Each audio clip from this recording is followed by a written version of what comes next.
राज्यसभा संसद के अंदर राष्ट्रीय जनता दल के सांसद मनोज झा के द्वारा दिए गए ठाकुरों पर जातिगत टिप्पणी करने के मामले में जहां मनोज झा अपनी पार्टी के ही निशाने पर आ गए हैं, तो वहीं यूपी में भी इसका असर दिखना शुरू हो गया, क्योंकि यूपी की बस्ती जिले के हरैया सीट से विधायक अजय सिंह ने आज मनोज झा को जमकर खरी खोटी सुनाई। उन्होंने मनोज झा के खिलाफ हमला बोलते हुए कहा कि आरजेडी का इतिहास आदर्शवादी पार्टी के रूप में कभी नहीं रहा। ये जातिगत पार्टी है, इनको जाति के अलावा कुछ नहीं दिखता। हम सर्व समाज को लेकर चलने वाले लोग हैं और हम सबके सुख दुख में साथ खड़े रहने वालों में से हैं, तो इसलिए मनोज झा का बयान बेहद ही निंदनीय है। आगे उन्होंने कहा कि संसद में पेश महिला आरक्षण बिल सामाजिक न्याय का सबसे बड़ा उदाहरण, क्योंकि भारतीय समाज में नारी का स्थान कभी दया भाव का नहीं रहा। इसका उदाहरण है पहले सीता, फिर राम, पहले राधा, फिर कृष्णा, धरती माता और गंगा मैया। तो इसलिए भारत में नारी का स्थान कभी भी दोयम दर्जे का नहीं रहा। विपक्ष महिला बिल को लेकर दोयम दर्जे की राजनीति कर रही है। आरजेडी पार्टी घोर जातिवादी पार्टी है, जिनका अपना कोई सिद्धांत नहीं है। ठाकुरों के ऊपर संसद के अंदर विवादित टिप्पणी पर विधायक अजय सिंह ने हमला करते हुए कहा कि विनाशकाले विपरीत बुद्धि, क्योंकि पीएम मोदी के नेतृत्व में एक बार फिर 2024 में सरकार बनने जा रही है और राष्ट्रीय जनता दल और जनता दल यूनाइटेड का पटना से सफाया होने जा रहा है, जिसको देखते हुए इन नेताओं का मानसिक संतुलन बिगड़ गया है। इसलिए ये लोग अनाप शनाप बोलने लगे। ऐसे लोगों पर मुझे यही कहना है कि हाथी अपने रास्ते पर चलता रहता है और पीछे भौंकने वाले भौंकते रहते हैं। मेरी राय में मनोज झा को सभी सर्व समाज से माफी मांगनी चाहिए। फिलहाल संसद के अंदर जिस तरह से राजद सांसद में ठाकुर पर टिप्पणी की है, उससे उनके ही पार्टी में खलबली मच गई है, क्योंकि उनके इस बयान से उनकी ही पार्टी के नेता और विधायक उनके खिलाफ लामबंद हो गए हैं। जातिगत टिप्पणी मामले पर वो राजनीतिक पार्टियों के निशाने पर आ गए हैं। अब देखना ये होगा कि मनोज झा माफी मांगते हैं या ये मुद्दा और तूल पकड़ता है।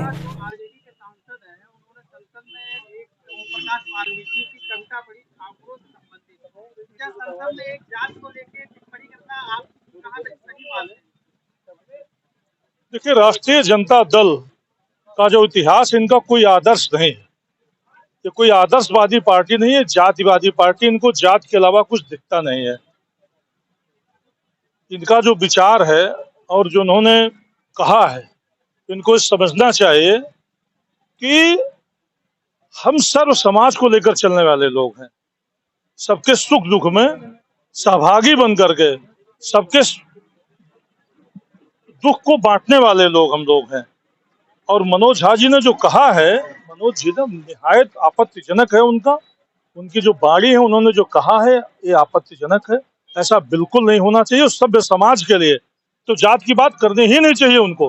महिला आरक्षण बिल जो पेश हुआ है, ये आजादी के पहले, आजादी के बाद सामाजिक न्याय में इससे बड़ा कदम और कोई आगे बचा नहीं था। ये सबसे बड़ा कदम है सामाजिक न्याय का। उनका कहना है कि ये जो बिल लाया गया है कि दया भाव से लाया गया है, तो क्या दया भाव में अधिकार की कोई? भारत में नारी कभी दया भाव की नहीं रही। पहले सीता तब राम, पहले पार्वती तब शंकर, पहले राधा तब श्याम, धरती माता, गंगा मैया। भारत में और भारत की संस्कृति में कभी भी जो नारी शक्ति है, ये कभी भी दोयम दर्जे की नहीं रही है। उनका अपना विचार है, जिस विचार को व्यक्त कर रहे हैं, ये उनका अपना विचार है जो व्यक्त करने का प्रयास कर रहे हैं। भारत हमेशा, अगर आपको विद्या चाहिए तो सरस्वती माता के पास जाते हो, ये किस आधार पर उन्होंने कह दिया। लक्ष्मी चाहिए लक्ष्मी माता के पास जाते हो, शक्ति चाहिए दुर्गा मैया के पास जाते हो। ये भारत की संस्कृति है, ये भारत के लोग हैं।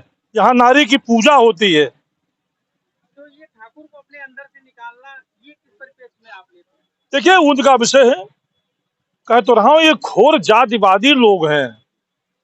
घोर जातिवादी, वो जो पार्टी का सिद्धांत है, जिस नींव पर पार्टी बैठी हुई है, किसी सिद्धांत पर राष्ट्रीय जनता दल नहीं बैठा हुआ है। राष्ट्रीय जनता दल का आधार ही जाति है। उनके वो जाति की मानसिकता उनके बाहर से नहीं निकल पा रही है, वो नहीं जा पा रही है। वो कुछ भी नाप बोला करते हैं। ठाकुर का ऐसा इतिहास तो रहा नहीं है कि संसद में टिप्पणी करे, वो भी एक सांसद। देखिए, विनाश काले विपरीत बुद्धि, विनाश काले विपरीत बुद्धि। नरेंद्र मोदी जी के नेतृत्व में भारत में फिर भारतीय जनता पार्टी की सरकार 2024 में बनने जा रही है और बिहार में राष्ट्रीय जनता दल का, जनता दल यूनाइटेड का सफाया होने जा रहा है। उत्तर प्रदेश में सभी दलों का सफाया होने जा रहा। भारतीय जनता पार्टी एक तरफा लोकसभा की सभी सीट ने जीतने जा रही हैं। तो अनाप शनाप मानसिक संतुलन जब बिगड़ जाता है तो आदमी ऐसे अनाप शनाप बातें करता रहता है और हाथी अपने रास्ते पे जाती रहती है और पीछे भौंकने वाले भौंकते रहते हैं। इसका माना है ठाकुर समाज इससे आहत है और इस बयान को वापस लेना चाहिए। मनोज झा को निश्चित रूप से अपने इस बयान को वापस लेना चाहिए और सब समाज से क्षमा मांगना चाहिए उनको।